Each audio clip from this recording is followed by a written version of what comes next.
नमस्कार दोस्तों, welcome to my channel RK mix entertainment. आइए आज सुनते हैं एक पिता और उनकी प्यारी बेटी की कहानी। आलोक जी ने अपनी बेटी की सगाई करवाई। लड़का बहुत अच्छे घर से था और स्वभाव भी बड़ा नम्र था। उसके परिवार में भी सभी बड़े सौम्य स्वभाव के थे। आलोक जी इस सगाई से बड़े खुश थे। बेटी के लिए इतना अच्छा घर मिल जाए तो कौन पिता खुश नहीं होगा। उनके सर से एक बहुत बड़ा बोझ उतर गया था। शादी से 3-4 दिन पहले लड़के वालों ने आलोक जी को खाने पर बुलाया। उनकी तबीयत कुछ ठीक नहीं थी, फिर भी वह ना नहीं कह सके। लड़के वालों ने बड़े ही आदर सत्कार से उनका स्वागत किया। फिर उनके लिए चाय आई। शुगर की वजह से आलोक जी को चीनी वाली चाय से दूर रहने को कहा गया था, लेकिन बेटी का ससुराल होने की वजह से उन्होंने कुछ नहीं कहा और चुपचाप चाय हाथ में ले ली। चाय की पहली चुस्की लेते ही वह चौंक गए। चाय में चीनी बिल्कुल नहीं थी।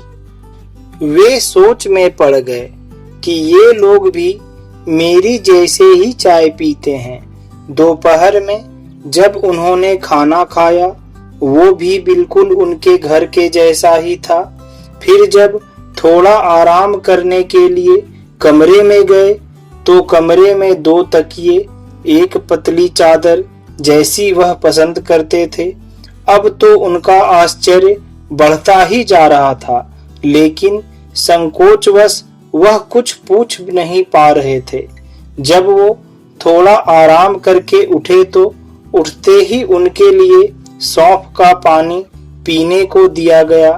अब उनसे रहा नहीं गया और वहां से विदा लेते समय वह पूछ ही बैठे, मुझे क्या खाना है, क्या पीना है, मेरी सेहत के लिए क्या अच्छा है, यह सब इतनी बारीकी से आप लोगों को कैसे पता है।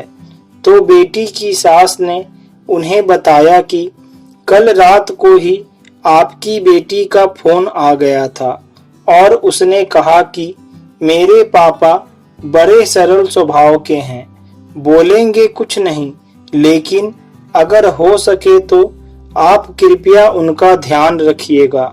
आलोक जी की आंखों में आंसू आ गए। वह जब अपने घर पहुंचे तो घर के एक कमरे में लगी अपनी स्वर्गवासी माँ की फोटो से हार निकाल दिया। जब पत्नी ने पूछा, यह क्या कर रहे हो, तो आलोक जी बोले, मेरा ध्यान रखने वाली मेरी माँ इस घर से कहीं नहीं गई है, बल्कि वो तो मेरी बेटी के रूप में इसी घर में रहती है। और वह फूट फूट कर रो पड़े। दोस्तों, सभी यही कहते हैं कि बेटियां पराया धन होती है।